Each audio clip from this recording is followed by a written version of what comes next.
Ladies and gentlemen, welcome to your program, The Point. This is your brother Joel, inviting you to open your Bible with me in the book of Matthew, chapter 16, and we're going to read verse 15 and 16. First of all, I want to thank you for your support, and I want to continue to invite you to subscribe to the program so the broadcast can come to you directly every month. Let's read together Matthew chapter 16, verse 15 and 16. But what about you? Jesus asked. What do you say? Who do you say I am? Simon Peter answered, You are the Christ, the Son of the living God. And we read in Acts chapter 9, verse 19 and 20. Saul spent several days with the disciple in Damascus. At once he began to preach in the synagogues that Jesus is the Son of God. One thing I want to talk to you about today is a question. Who is Jesus to you? It is one thing to know that Jesus is the Son of God. It is another thing to be convicted and confess that Jesus is indeed the Son of God. One can learn of something through books, through medias, through traveling, through personal witnesses, or through intellectual knowledge that you acquired from seminary. This can be the case for Satan because he is one of the longest living creatures on earth. He was there in Eden when the promise of the Son was made. He was there in history when many attempts were made to abort the fulfilling of this promise. He is in the world right now, trying to uproot the truthfulness of this promise from the hearts of individuals.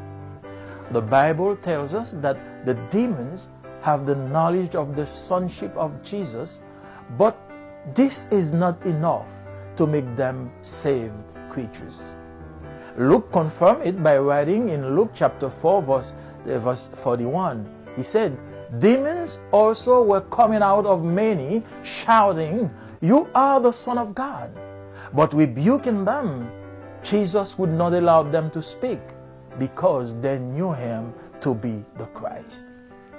Isn't it amazing that the last words we hear coming out of Saul's mouth before his conversion are, Who are you, Lord? We read this in Act 9, verse 5. And the first words we hear coming out of his mouth after his conversion are, Jesus is the Son of God. We read this in the same chapter, Act 9, verse 20. In writing this, Luke wants to ensure that the divinity of Christ is the focal point in the life of the Christian, as it was in the life of Paul as the greatest missionary who ever lived.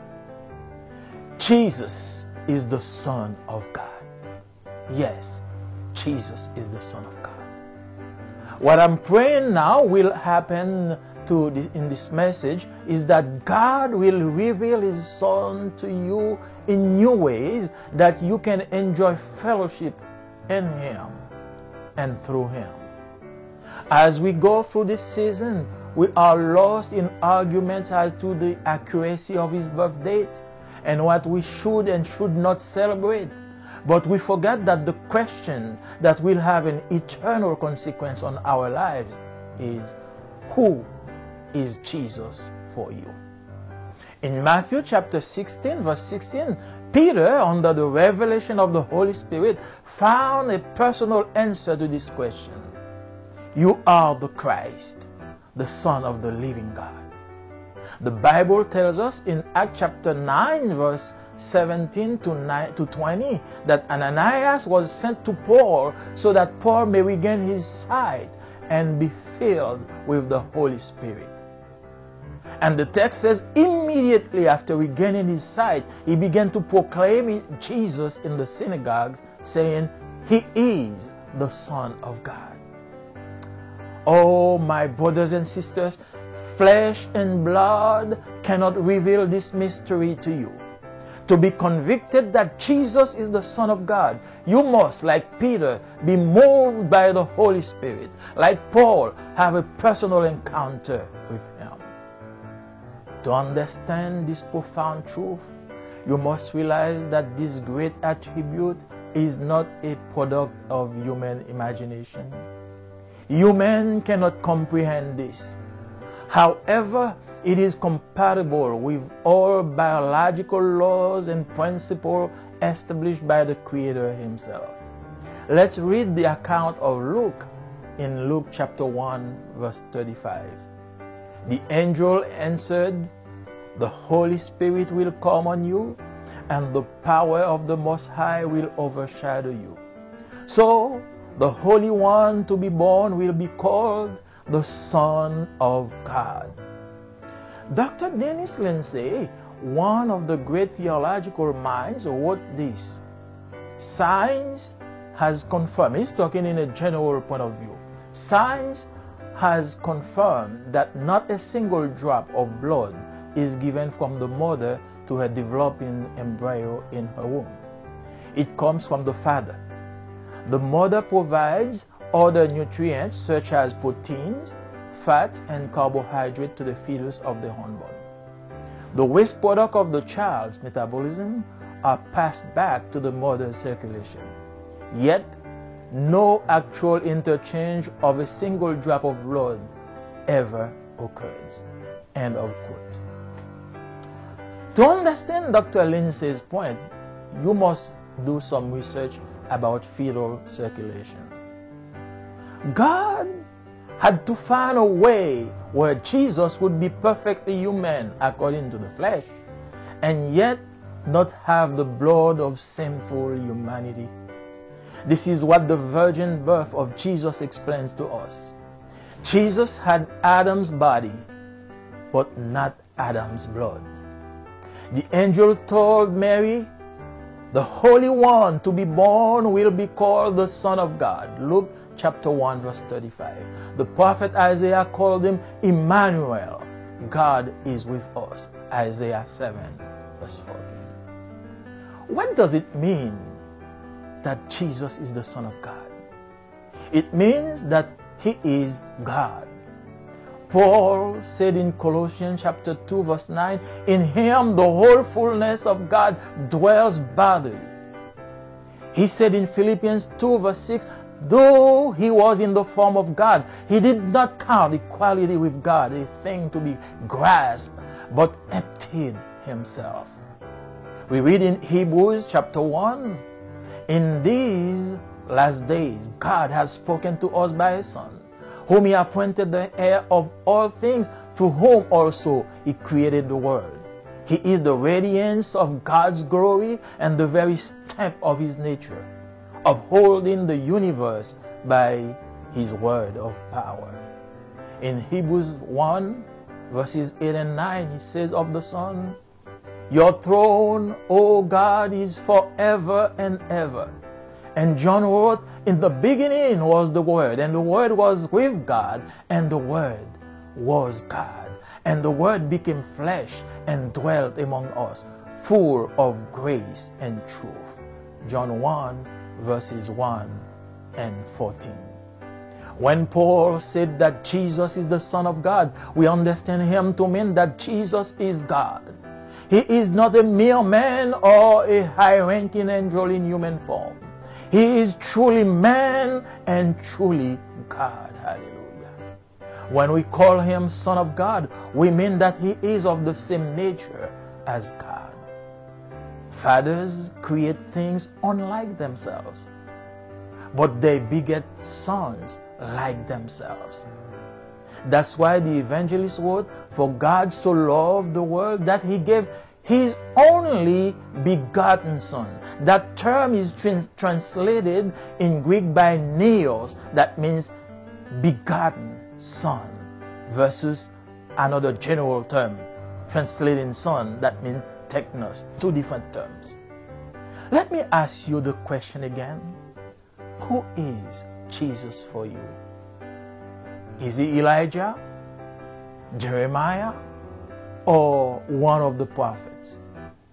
The teachings of these men can help you achieve great moral standards.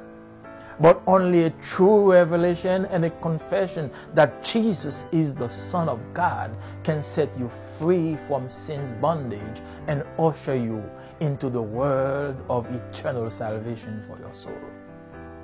All you need for joy this end year season is Jesus.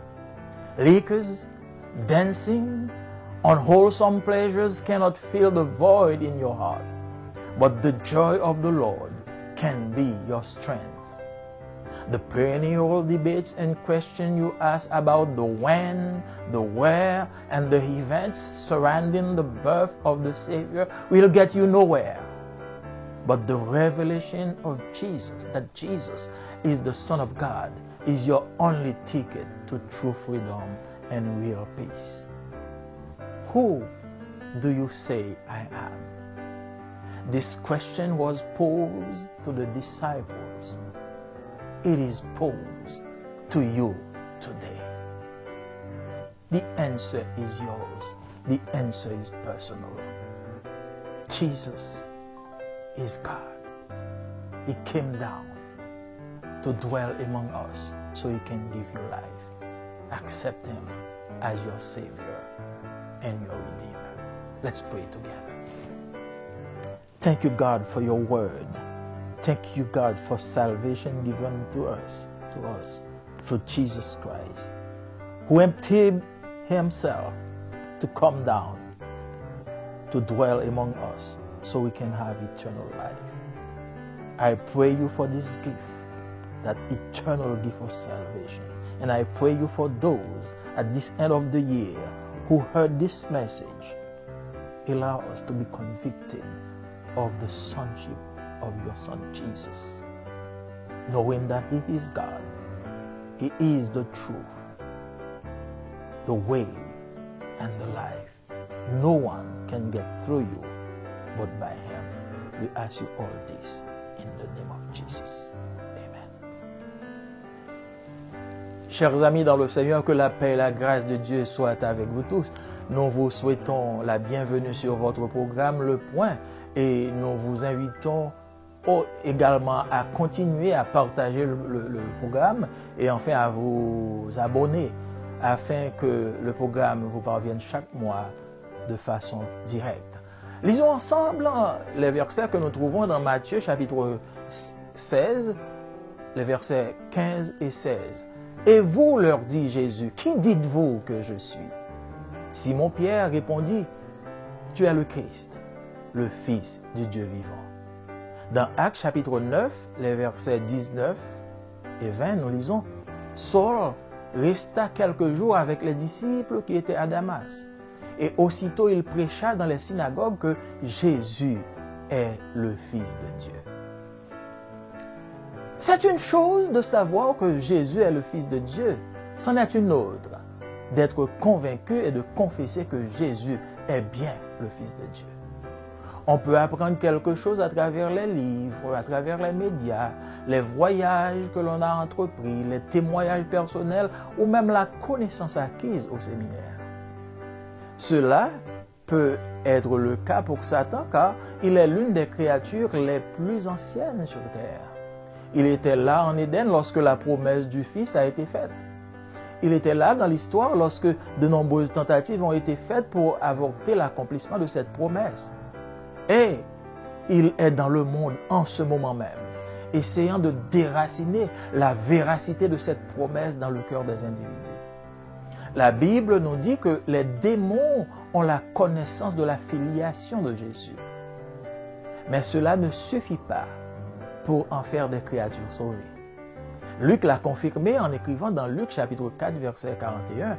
Il dit, des démons aussi sortirent de beaucoup de personnes en criant et en disant, tu es le Fils de Dieu. Mais Jésus les menaçait et ne leur permettait pas de parler parce qu'il savait qu'il était le Christ. N'est-il pas étonnant que les dernières paroles que nous entendions sortir de la bouche de Saul avant sa conversion soient Qui es-tu, Seigneur? Parole que nous lisons dans Actes chapitre 9, verset 5. Et les premières paroles que nous entendions sortir de sa bouche après sa conversion sont « Jésus est le Fils de Dieu ».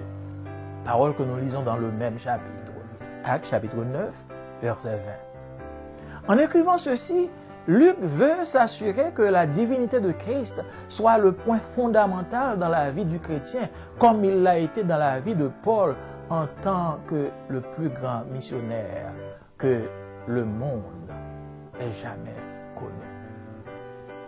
Jésus est le Fils de Dieu.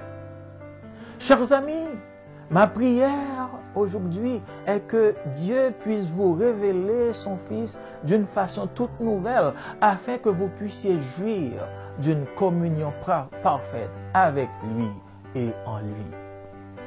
Alors que nous traversons cette saison, nous sommes perdus dans les arguments quant à l'exactitude de sa date de naissance et ce que nous devrions et ne devrions pas célébrer. Mais nous oublions la question qui aura une conséquence éternelle sur nos vies. Qui est Jésus pour vous?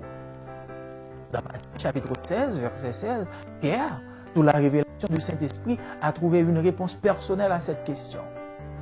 Tu es le Christ, le Fils du Dieu vivant. La Bible nous dit dans Actes chapitre 9, versets 17 et 20, qu'Ananias a été envoyé chez Paul afin que ce dernier puisse recouvrer la vue et être rempli du Saint-Esprit.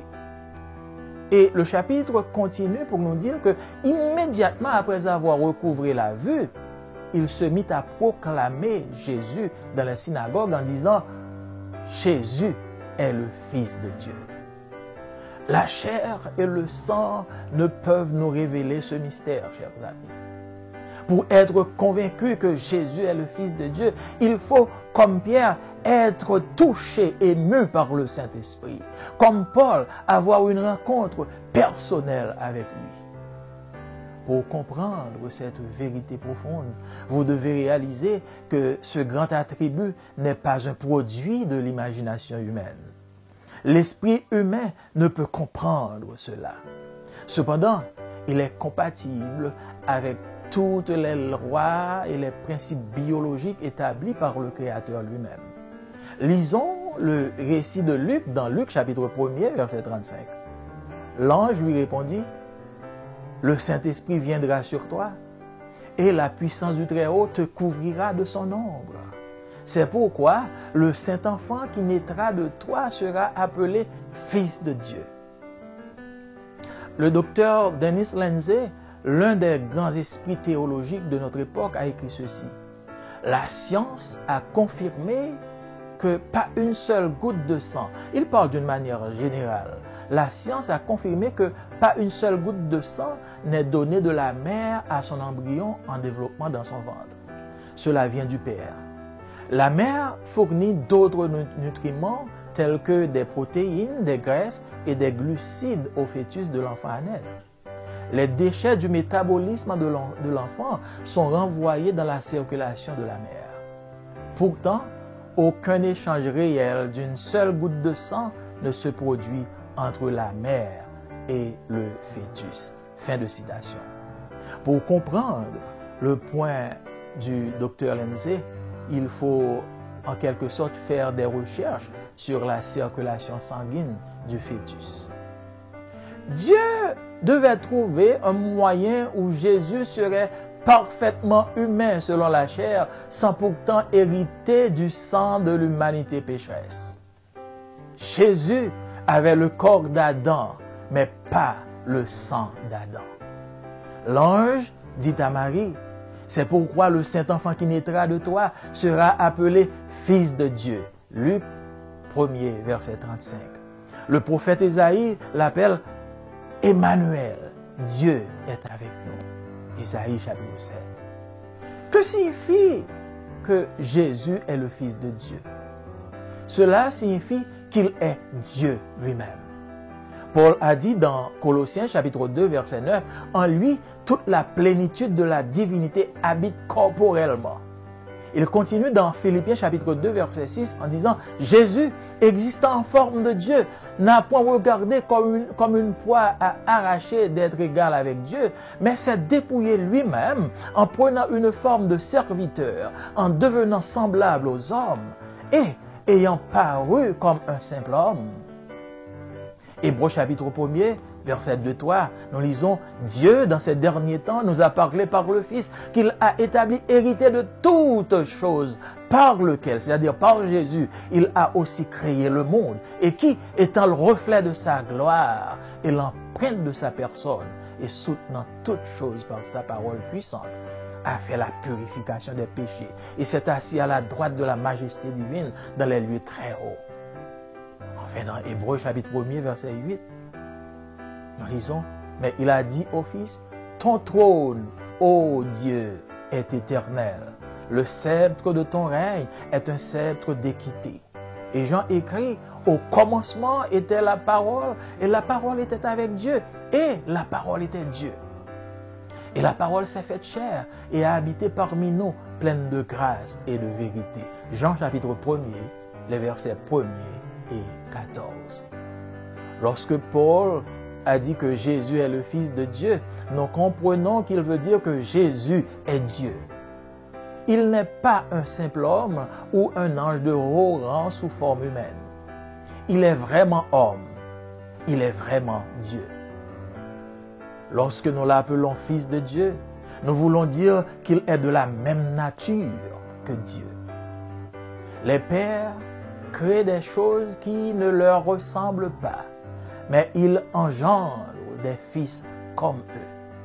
C'est pourquoi l'évangéliste a écrit « Car Dieu a tant aimé le monde qu'il a donné son Fils unique ». Le terme grec qui traduit « fils unique », c'est le terme « nios » qui signifie « fils engendré », fruit des entrailles, opposé au terme grec « technos » qui signifie « enfant » en général.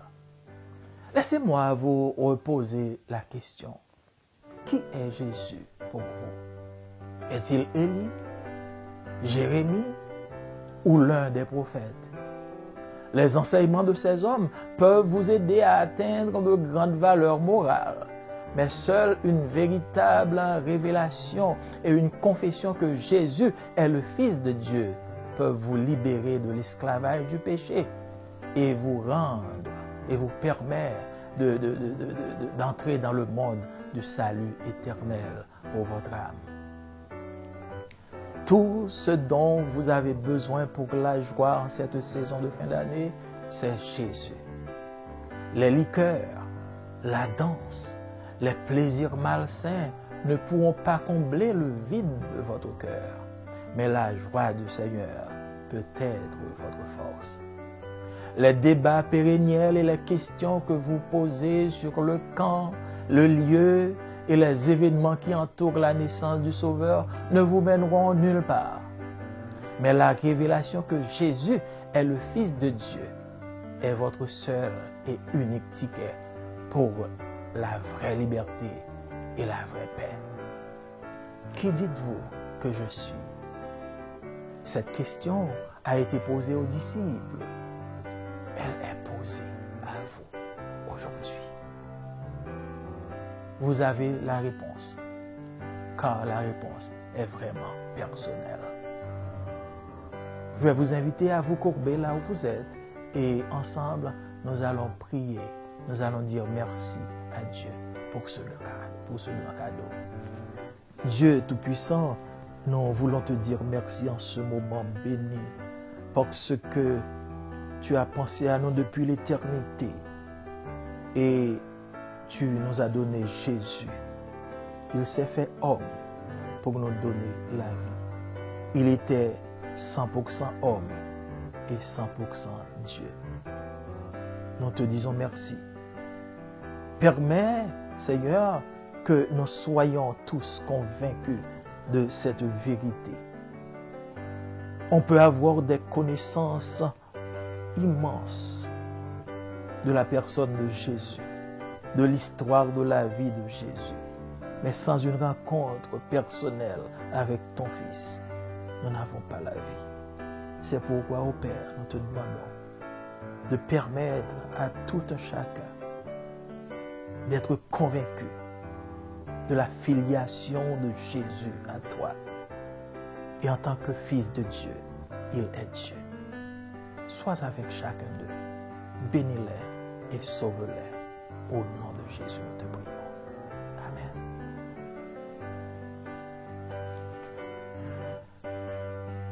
Amen. Amis, moi, nous disons bienvenue sur le programme de Pointe. C'est amis, frère Joël Marseille. Et tandis que nous avons abonné l'année, nous demandons continuer à supporter nous. Et nous disons merci. Inscrivez-vous, abonnez-vous afin que le programme soit capable de joindre. Et maintenant, nous voulons inviter à lire avec nous dans l'Évangile selon Matthieu, chapitre 16, versets 15 et 16. Nous allons ensemble. Jésus dit, bon, nous-mêmes, qui nous dit que moi y est? Simon Pierre répond, ou c'est Christ là, ou c'est petit, bon Dieu vivant. Et nous lisons dans Actes des Apôtres, chapitre 9, nous lisons verset 19 et verset 20. Saul, c'est-à-dire l'apôtre Paul, ancien nom, Saul repassé quelques jours encore avec les disciples qui étaient Damas.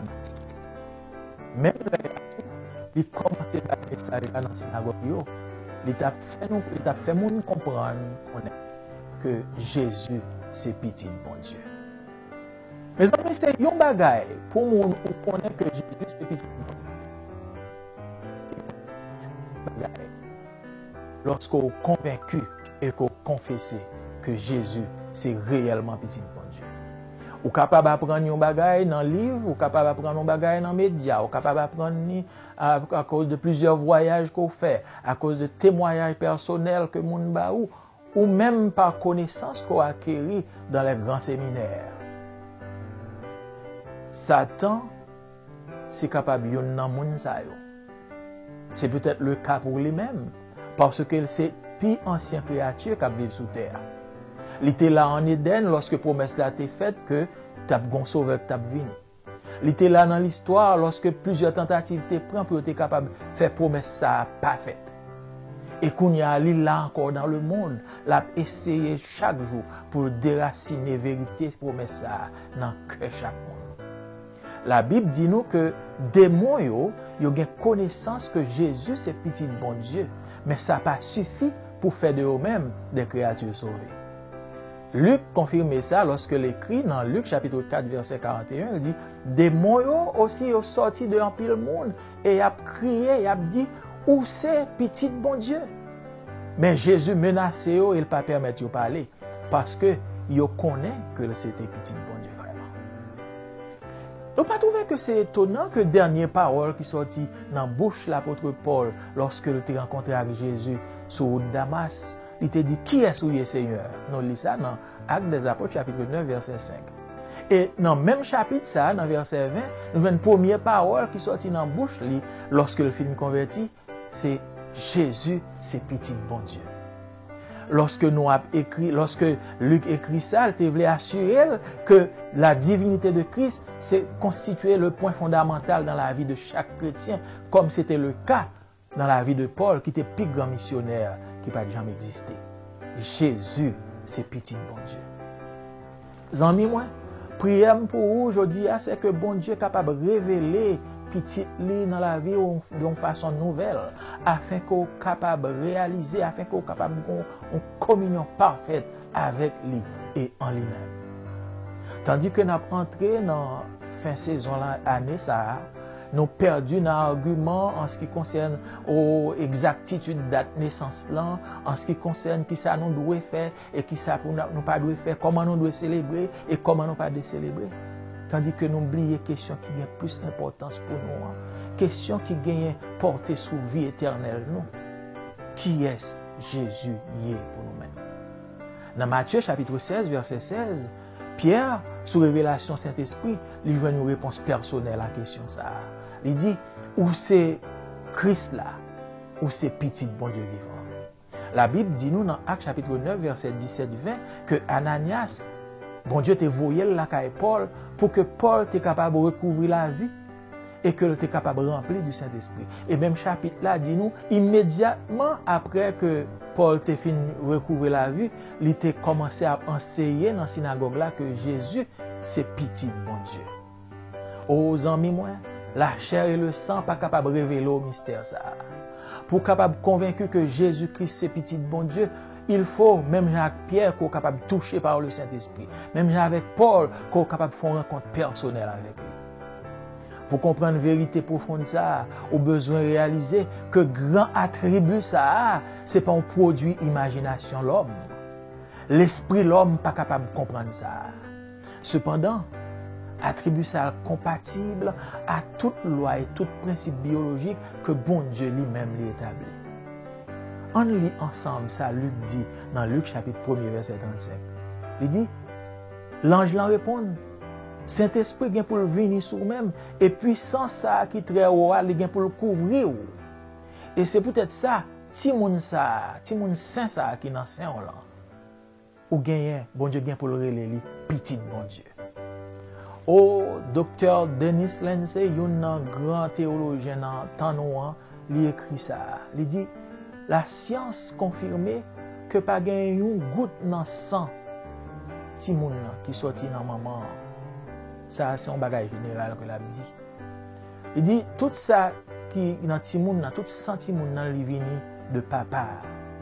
Maman bay l'autre substance à timoun telle que protéines, graisse, glucides à timoun qui dans ventre li. Déchets qui sortent dans timoun les déchets métaboliques timoun ils retournent dans la circulation maman.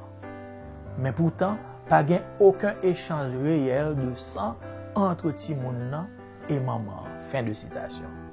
Pour comprendre point de vue Dr. Lensley, il faut faire une recherche personnelle sur la circulation sanguine de timoun qui n'en vente. Bon Dieu, tu dois joindre un moyen côté Jésus t'a parfaitement humain selon la chair, sans que pas hérité du sang de l'humanité pécheresse. Jésus t'a gagné le corps d'Adam, mais il pas gagné le sang d'Adam. L'ange l'a dit Marie, c'est peut-être ça Timoun ça qui peut sortir dans votre voile, il y a pour le relayer petit bon Dieu. Luc chapitre 1er, verset 35. Prophète Esaïe relève Emmanuel, ça signifie bon Dieu avec nous. Qui ça signifie que Jésus c'est petit bon Dieu? Ça signifie que c'est bon Dieu lui-même. Paul dit dans Colossiens chapitre 2, verset 9, il dit, dans lui-même habiter toute la plénitude corporelle de Dieu. Non, il continue dans Philippiens chapitre 2, verset 6, il dit, Jésus existait en forme de Dieu, il n'a pas gardé ça pour faire ça, un paquet de bagailles, comme s'il était égal à bon Dieu, mais il dépouillait de lui-même, il prend une forme de serviteur, il prend une forme semblable à l'homme, il paraît comme un homme simple. Dans Hébreux chapitre 1er, verset 2-3, nous dit, bon Dieu, dans le dernier temps, il parle nous par le Fils, qu'il établit héritier de toute bagaille. Par le Fils, il créait aussi le monde, et qui étant reflet gloire et image personne, il soutenait toute bagaille par sa parole puissante. Il fait la purification des péchés et il campait à la droite de la majesté divine. Hébreux chapitre 1er, verset 8-9, il dit, oh, la petite là, elle dit, oh, ton trône, oh Dieu, son trône qui est éternel. Bâton rayonnant, son bâton de justice. Et Jean écrit, au commencement, c'était parole là t'es avec bon Dieu, et parole là t'es bon Dieu lui-même. Il t'est fait chair, il t'est habité parmi nous, plein de grâce et de vérité. Jean chapitre 1er, verset 1er et verset 14. Lorsque Paul dit que Jésus c'est fils de Dieu, nous comprenons que veut dire que Jésus c'est bon Dieu lui-même. Il n'est pas un simple homme ou encore un ange de haut rang sous forme humaine. Il c'est vraiment homme, il c'est vraiment Dieu. Lorsque nous relèvons petit bon Dieu, nous voulons dire que le gagne même nature avec bon Dieu. Papa capable de créer des choses qui pas semblent avec nous, mais papa yo engendré bagaille qui semblait avec nous. C'est peut-être ça évangéliste a écrit, car Dieu tellement aimait le monde que le bail petit unique terme petit unique, là, il traduit dans le mot grec là par nios qui signifie petit engendré, fruits entrailles. Gon l'autre terme grec qui signifie technos, qui signifie petit en général, enfant. Qui te pose une question encore? Qui ça Jésus est pour vous? Est-ce que c'est Élie? Est-ce que c'est Jérémie? Ou bien est-ce que c'est un prophète? Enseignement, grand monsieur Sayo, est capable d'aider à atteindre de grandes valeurs morales, mais seulement une véritable révélation et une confession que Jésus, c'est petit bon Dieu, capable de libérer de esclavage péché et capable de faire entrer dans le monde du salut éternel pour nous. Tout ça qu'on a besoin pour faire joie dans la saison fin d'année, c'est Jésus. Oh, liqueur, oh, bamboche, oh, plaisir malsain, yo pas capable de combler vide qui dans le cœur là. Mais la joie de Jésus capable de faire toute force. Au débat qu'on gagne chaque année et questions qu'on pose sur qui l'heure, qui lieu et qui événement qui entouré la naissance de Jésus, bagay ça pas mener à rien. Mais seulement la révélation que Jésus c'est petit bon Dieu. C'est seulement Tikéo qui a bonne liberté et vraie paix. Qui est-ce qu'on dit que Jésus est? Question ça. Je t'ai posé la disciple pendant des années, presque 2000 ans de cela. Et question ça, nous poser l'avant aujourd'hui. Moi, je connais que quand on y a autant de moi, ouais, moi. Et peut-être vous avez 1000 questions que vous avez posées. Mais la question qui est plus importante pour vous-même, c'est qui est Jésus y est pour vous. Nous prions que grâce est capable d'ouvrir les yeux. Saint-Esprit est capable de toucher. Même Jean l'a fait pour l'apôtre Pierre. Il est capable de toucher. Même Jean l'a fait.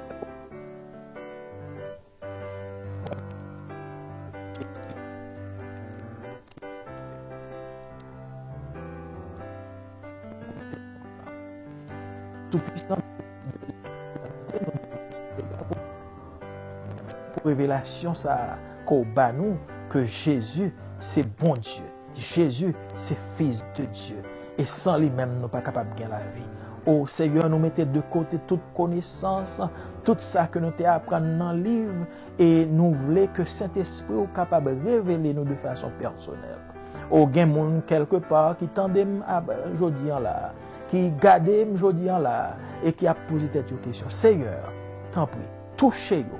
Même je t'ai fait pour l'apôtre Pierre, ou dit la chair le sang pas capable de révéler ça. Seulement l'esprit. Nous demandons faire même bagarre là pour moun sa yo. Même je t'ai fait pour l'apôtre Paul, permettre que Eka est capable de tomber des yeux et est capable de réaliser que Jésus c'est petit bon Dieu. Jésus c'est bon Dieu. Sans lui-même, ou pas capable de gagner la vie parce que il c'est chemin. Il c'est la vérité et la vie. Nous demandons toute grâce à vous, au nom de Jésus qui vit et qui règne au siècle des siècles. Amen. Please subscribe. T'en prie, abonnez. Parce que nous avons besoin que le message aille plus loin. Que bon Dieu bénisse.